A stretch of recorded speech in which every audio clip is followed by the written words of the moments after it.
Edik Kalam Hati insya Allah sampai ke hati. Nah ini Kang Rashid masih ada beberapa pertanyaan nih Kang yang sudah masuk di media sosial Edik Kalam Hati. Kita bacakan beberapa diantaranya ya Kang ya untuk dijawab oleh Kang Rashid.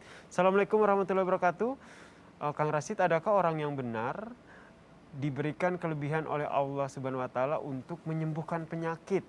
Saya pernah mendengar di sebuah kajian bahwa hal tersebut tidak ada dan itu adalah sebuah penyimpangan.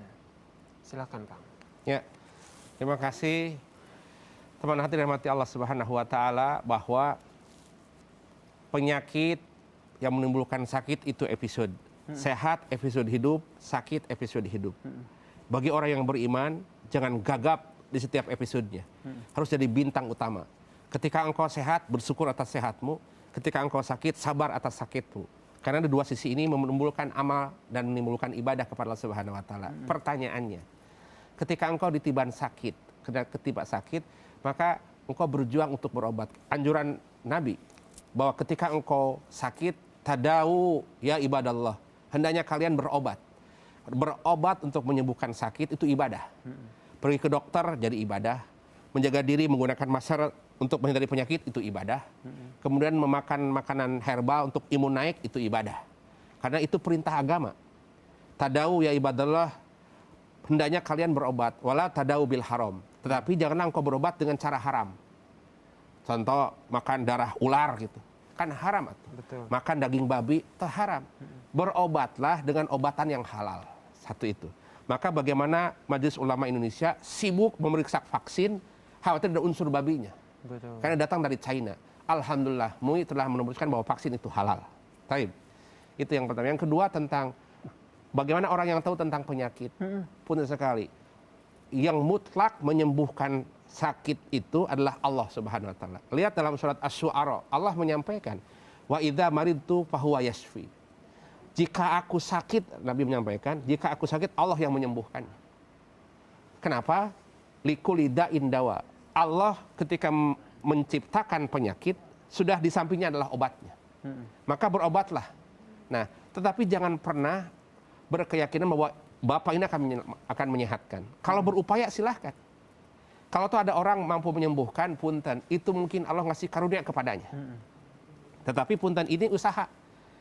Kalau ke dokter, dokter ini, dia yang itu Allah. Kita berkewajiban ikhtiar mencari obat yang menyembuhkan Allah.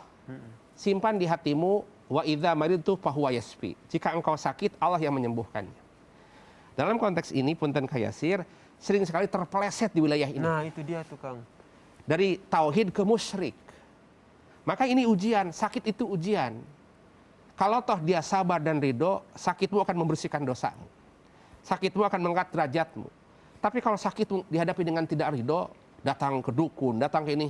Jadi yang tadinya ibadah menjadi musyrik. Betul. Dan sekarang tuh ada beberapa di masyarakat sendiri tuh ada yang mendatangi orang yang dianggap bisa menyembuhkan begitu. Dan memang hasilnya itu memang pengalaman-pengalaman sebelumnya tuh memang sembuh setelah mendatangi orang tersebut. Hal tersebut boleh Kang? Punten, kesembuhannya pun juga palsu. Datang ke sini menggunakan jin sehat, pulang ke dia kesurupan lagi. Di depannya dia sehat. Iya. Yakinkan bahwa engkau datang ke mana saja, ke dokter, yakin bahwa Allah yang menyembuhkan. Kita datang ke rumah sakit bukan syirik. Kita tak memakan obat bukan syirik. Bahwa ini diperintah oleh agama, engkau ikhtiar. Kalau engkau sakit kemudian diam, enggak dapat ibadah. Ikhtiarlah berobat. Maka yakinkan di hati bahwa yang menyembuhkan itu Allah. Kalau toh Allah ngasih anugerah kepada manusia bisa, Allah menitipkan ke beliau melalui dia. Melalui contoh, orang tersebut. Contoh. Karena kesalehan dalam beribadah, maka Allah kasih gift kepada para nabi mukjizat. Bayangkan Nabi Musa nyimpen tongkat, memukul ke Laut Merah, membelah. Bukan kekuatan tongkat. Tapi Allah ngasih izin kepada tongkat yang dipegang oleh Nabi Musa mampu membelah lautan. Atas izin Allah. Atas izin Allah semua. Satu. Yang kedua, maka gift yang datang kepada para nabi karena kesalehannya namanya mukjizat.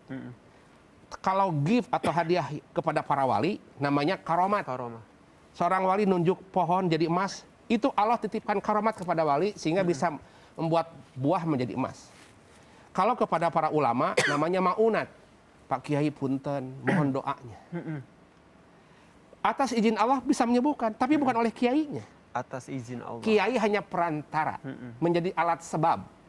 Tapi yang menyembuhkan sebab adalah Allah SWT. Oke. Yang keempat, kalau benda Allah nitipkan khasiat. Ulangi, Nabi dikasih gib mukjizat, Mukjizat, para wali dikasih gib Karomah. karomat, para ulama dikasih gib maunat. maunat, Kalau benda apa gibnya? Khasiat. khasiat. Punten, pucuk jambu, daun jambu, bisa ngobatin sakit perut. Kata orang tua, "Mah, maaf, ada sakit perut, tenang nak. Mbak, tolong petik pucuk jambu, diambil, direbus, diminumkan. Kok aku sehat? Mamah digjaya ya." Bukan mamah yang digjaya. Allah nitipkan khasiat ke pohon jambu. Kalau toh Allah cabut khasiatnya, bisa tidak berefek. Iya, betul. Maka berkembanglah herbal di Indonesia, jamu-jamuan. Maka negeri ini gak usah cari vaksin, ada obat di hutan Oke. dengan vaksin itu. Berarti yang perlu digarisbawahi adalah apapun ikhtiar kita dalam mencari kesembuhan, yakinlah itu datang dari Allah Subhanahu wa taala.